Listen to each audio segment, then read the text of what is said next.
Good morning students. महाविद्यालय के YouTube channel पर आप सभी का हार्दिक स्वागत है। पिछले वीडियो में अपन ने व्यवहारवाद के बारे में पढ़ा था, उसी को लगातार करते हुए अब अपन डेविड ईस्टन के द्वारा जो व्यवहारवाद था उसके प्रमुख आयाम क्या बताए।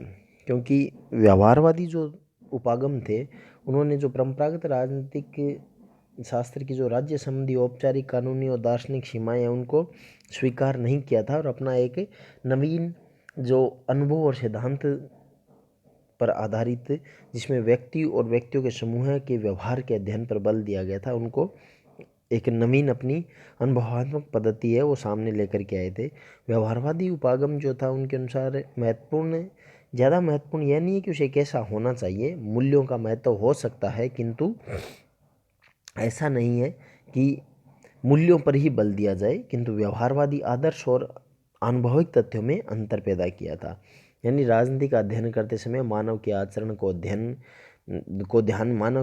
ध्यान में रखकर राजनीतिक जो संस्थाएं थी उन्हीं का अध्ययन किया जाना चाहिए था।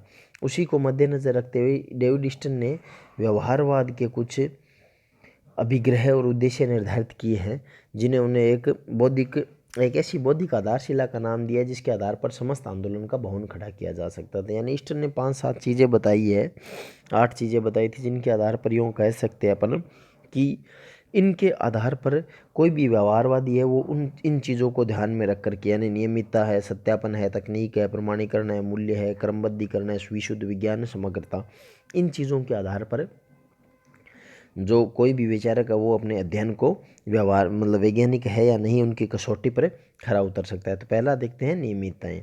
क्योंकि राजनीतिक व्यवहार के सामान्य सिद्धांतों को खोजा, यानी व्यवहारवादी है उनका बेसिकली मानना है कि राजनीतिक व्यवहार के सामान्य सिद्धांतों को खोजा जा सकता है, यानी उन के बारे में बात की जा सकती है, उन चीज़ों के बारे में, सामान्य चीज़ों के बारे में जो सब जगह कॉमन होती है। राजनीतिक व्यवहार में कुछ ऐसी प्रवृत्तियाँ भी है जो बार बार उभर कर सामने आती है, तो जिसके संबंध में निष्कर्ष निकाले जा सकते हैं कि जिनके आधार पर राजनीतिक घटनाओं को समझा जा सकता है, उसके संबंध में भविष्यवाणी की जा सकती है। यानी नियमितताएं, रेगुलरिटीज़ यही है कि कुछ चीज़ें होती है वो बहुत कॉमन होती है, जिनको अपन देख करके यूँ अंदाज़ा लगा सकते हैं कि ये चीज़ें इनके इसी आधार पर होती है, यानी अगर ऐसी परिस्थितियाँ पैदा होगी तो यही घटना घटित होगी। यानी इसमें विज्ञान की तरह भविष्यवाणी कर सकते हैं। उदाहरण के लिए कि जैसे कई बार चुनावों के समय क्या होता है, मतदाता एक के बाद दूसरे चुनाव में प्राय एक ही व्यक्ति अथवा राजनीतिक दल को अपना मत देते हैं। तो इनके जो ये इनका लगातार व्यवहार है उनमें उनकी सामाजिक, आर्थिक या जातीय पृष्ठभूमि में झांक कर देखा जा सकता है और उसके आधार पर उनकी भविष्यवाणी भी की जा सकती है। यानी राजनीति विज्ञान है वो लास्ट में इस प्रकार का एक विज्ञान का रूप ले सकता है जिसमें विश्लेषण और भविष्यवाणी दोनों की क्षमता हो। दूसरा है सत्यापन, यानी नियमितताएं हो सकती है अध्ययन में, नियमितता और रेगुलरिटी जो अध्ययन में, जिससे हम उनके बारे में सामान्य कुछ चीज़ें वो निकाल सके। दूसरा आता है सत्यापन यानी वेरिफिकेशंस। व्यवहारवादी ये मानते हैं कि मानवीय व्यवहार के संबंध में जो उपलब्ध ज्ञान को अनुभववादी मानकों के आधार पर सत्यापित किया जा सकता है। वस्तुतः सत्यापन की विधि है जो वैज्ञानिकता का आधार है, इसके अंतर्गत संग्रहित जानकारियों का सत्यापन है वो आसानी से किया जा सकता है।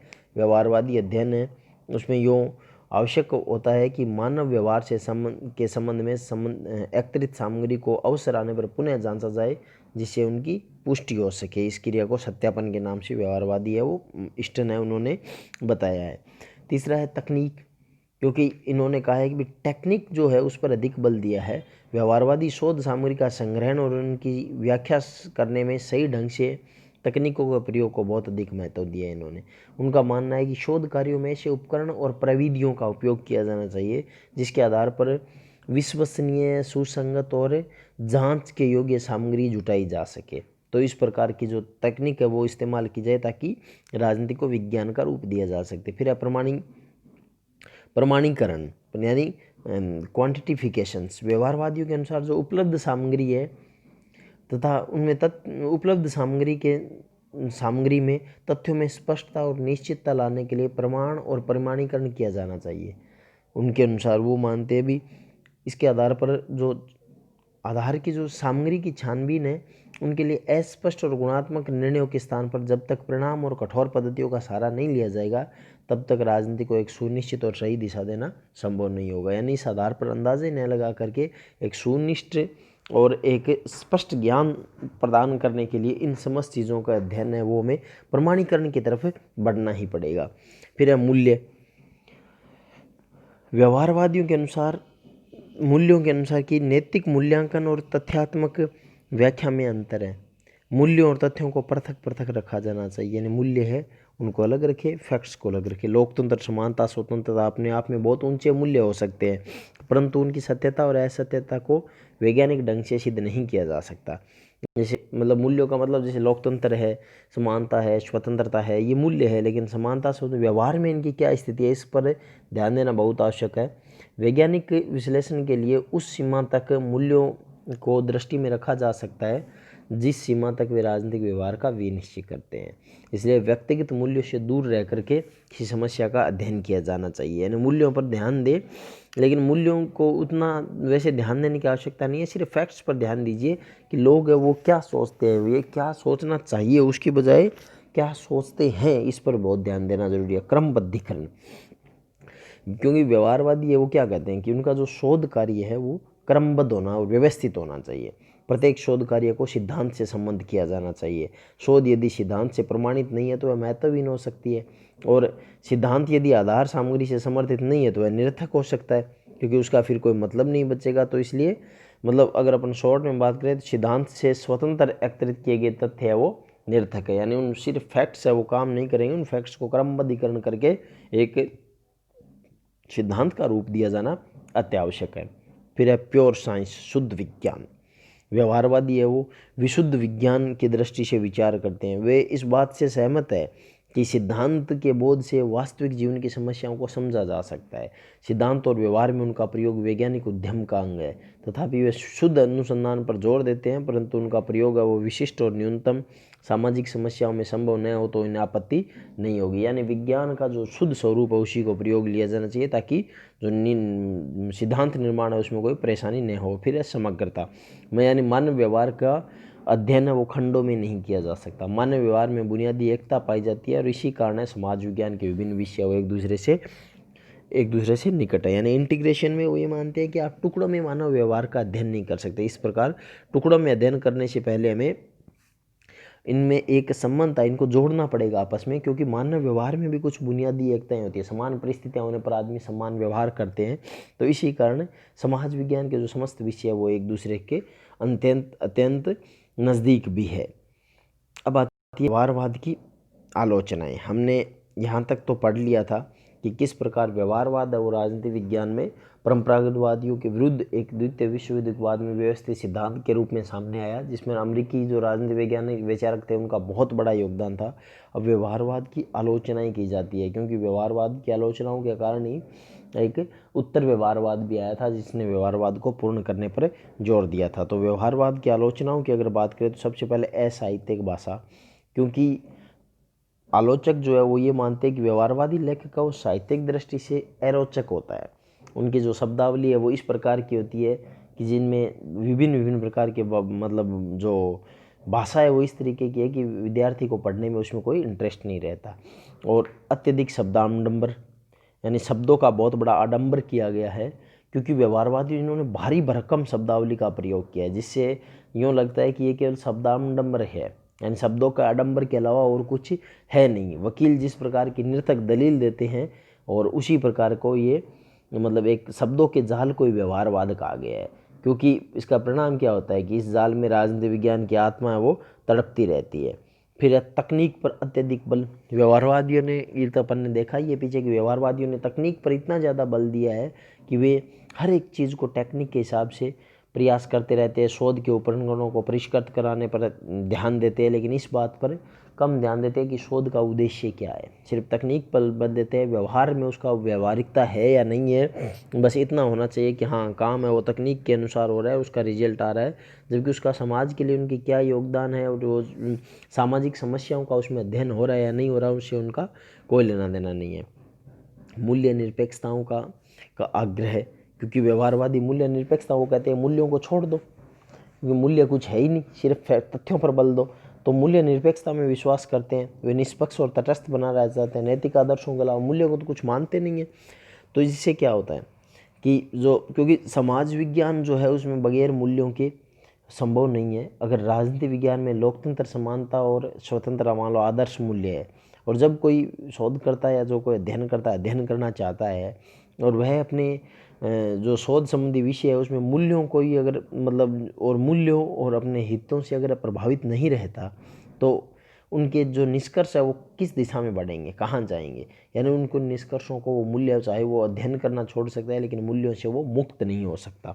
तो ये जो मूल्य निरपेक्षता का आग्रह है ये भी आलोचना का कारण बना है। फिर लोकतांत्रिक व्यवस्थाओं के प्रतिकूल, क्योंकि राजनीतिक जो व्यवहारवादी राजनीतिक शास्त्र है उन्होंने सिद्धांतों को लोकतांत्रिक व्यवस्थाओं के एकदम प्रतिकूल है। भी लोकतांत्रिक व्यवस्था का बुनियादी आधार है जनता की विवेकशीलता में विश्वास है, जिसके कारण उसे राजनीतिक प्रक्रियाओं में और उनकी भागीदारी का समान अधिकार है। व्यवहारवादियों के अध्ययन के अनुसार विवेकशीलता, संगठनात्मक क्षमता आदि राजनीतिक संसाधनों का समान वितरण न होने के कारण सम्भ्रात वर्ग है उसका आत्मीयता शासन होना अनिवार्य हो गया है। तो इस प्रकार ये लोकतांत्रिक मूल्यों के खिलाफ जाकर के उन कुछ लोगों के लिए अध्ययन है, और बंद समाज के अध्ययन के लिए अनुपयुक्त, क्योंकि व्यवहारवाद है वो अध्ययन और शोध के लिए जिन तकनीकों को अपनाना चाहता है उनका प्रयोग, वो तकनीकें बंद समाज में तो काम कर ही नहीं सकती। मान लीजिए कि जैसे अगर अधिनायकवादी व्यवस्था है और उसमें राजनीतिक सर्वेक्षण ही संभव नहीं है, यदि सर्वेक्षण की इजाज़त मिल भी जाए तो लोग सही उत्तर नहीं देंगे, तो सारा अध्ययन ही गलत हो जाएगा। तो बंद समाजों के लिए व्यवहारवाद है वो काम नहीं करेगा। अत्यधिक खर्चीली पद्धति है, क्योंकि व्यवहारवादी है वो मतलब सेकंड वर्ल्ड वॉर के बाद अरबों डॉलर है वो इसके अध्ययन पर खर्च किए गए। सर्वश्रेष्ठ आंकड़ों को एकत्रित करना, विश्लेषण की जो तकनीक अपनाना, तो उससे अमेरिका जैसे देश भी घबराहट है, क्योंकि व्यवहारवादी शोध के नाम पर यूनिवर्सिटीज़ को अरबों डॉलर का अनुदान मिला था। ये अनुदान जैसे समाप्त हो गया, आंदोलन अपने आप मर्तप्राय हो गया। और राजनीतिक व्यवहार का मापन असंभव, क्योंकि आलोचक ये मानते हैं कि जो व्यवहारवादी है वे जिस तरह के आंकड़े इकट्ठे करते हैं वे सही नहीं होते होंगे, क्योंकि राजनीति और राजनीतिक व्यवहार जैसे अमापनीय को मापना अपने आप में मजाक सा लगता है, क्योंकि जो वस्तु स्वभाव से ही अनिश्चित और अमापनीय उसको कोई गणितीय रूप है वो दे ही नहीं सकता। तो इस प्रकार ये जो मुख्य जो चीज़ें थी उनके आधार पर इसकी आलोचनाएं की गई। अब व्यवहारवाद का योगदान क्या है, क्योंकि अपन ने आलोचनाओं की बात कर ली इन सब की, फिर भी अगर इतनी इसमें व्यवहारवाद में कमियां हैं तो हम व्यवहारवाद को पढ़ क्यों नहीं है। सिर्फ कमियां नहीं है, इस व्यवहारवाद का राजनीति विज्ञान में योगदान भी बहुत बड़ा है। जैसे पहला अगर अपन बात करें, व्यवहारवादी क्रांति ने राजनीति विज्ञान में आमूलचूल परिवर्तन किया। भी आमूलचूल परिवर्तन तो इन द सेंस कि इसने नवीन राजनीति विज्ञान के नाम से पुकारा जाना लगा है, क्योंकि व्यवहारवाद के जो प्रयास थे उनके फलस्वरूप इस संस्थाओं के औपचारिक अध्ययन को चुनौती दी गई। निगमन प्रणाली के जो प्रतिपादक थे उन्होंने अपनी आलोचनाओं का केंद्र बनाया, और बहुत से विचारकवाद तथ्यों का महत्व भी स्वीकार करने लगे हैं। तो इन्होंने व्यवहारवादी क्रांति ने राजनीति विज्ञान के लक्ष्य, स्वरूप, विषय क्षेत्र, अध्ययन पद्धति सबको बदल दिया। इसके प्रभाव से न केवल राजनीति विज्ञान बल्कि राजनीति का विज्ञान भी बन गया है। राजनीति का न केवल सुधार बल्कि पुनर्निर्माण भी किया, क्योंकि व्यवहारवाद ने राजनीति का पुनर्निर्माण किया है। उन्होंने राजनीति विज्ञान को नए मूल्य, नई भाषा, नई पद्धतियाँ, नवीन दिशा प्रदान की थी। तो जिस कारण उन्होंने न केवल सुधार किया, पुरानी जो चीज़ें थी उनकी कमियों को दूर किया, बल्कि नई चीज़ें भी सामने लेकर के आए। अंतर्विषयी अध्ययन को बढ़ाना, पहली बार राजनीति विज्ञान में इन लोगों ने इतने मतलब वो अच्छे तरीके से बताया कि राजनीति विज्ञान का अकेले का अध्ययन संभव नहीं है, अन्य चीज़ों को भी, अन्य विषयों को भी इसके साथ पढ़ा जाना चाहिए, ताकि जो शोध पढ़ने वाला स्टूडेंट है उसको एक बहुत बड़ा व्यापक क्षेत्र मिले। और क्या है प्रबल, क्योंकि राजनीति विज्ञानों ने अब व्यवहारवाद से पहले राजनीति विज्ञानों ने मूल्य और आदर्शों को महत्व प्रदान किया था।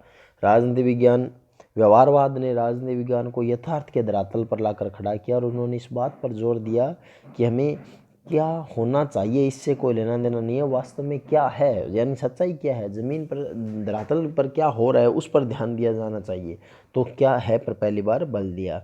और नई प्रविधियाँ और नई व्यवहारवाद ने अपने जो अनुभववाद के माध्यम से नई प्रविधियाँ और मापन के जो नए रास्ते थे इन्होंने विकसित कर लिए। अगर इन शॉर्ट अगर अपन बात करें तो व्यवहारवाद के जो प्रमुख उपहार थे वो थे वैज्ञानिक विधियाँ, व्यवहारवादी दृष्टिकोण और मूल्य निरपेक्ष राजनीतिक शास्त्र द्वारा आत्मसात कर लिए गए हैं। ये चीज़ें जो है वैज्ञानिक विधियाँ अपना ली गई है, व्यवहारवादी दृष्टिकोण आ गया है और मूल्य निरपेक्ष अध्ययन है उस पर भी जोर दिया गया है। नवीन राजनीतिक शास्त्र के निर्माण में व्यवहारवाद की भूमिका है वो वास्तव में उल्लेखनीय रही है। ऐसा नहीं है कि हम इन चीज़ों के अध्ययन को हम नकार नहीं सकते, क्योंकि व्यवहारवादी वैज्ञानिक अपने निरीक्षण को और अवैज्ञानिक मूल्यों, इतिहास और उसके प्राथमिक मूल्यांकन के साथ है उन्होंने बहुत बेहतरीन तरीके से समन्वित किया है।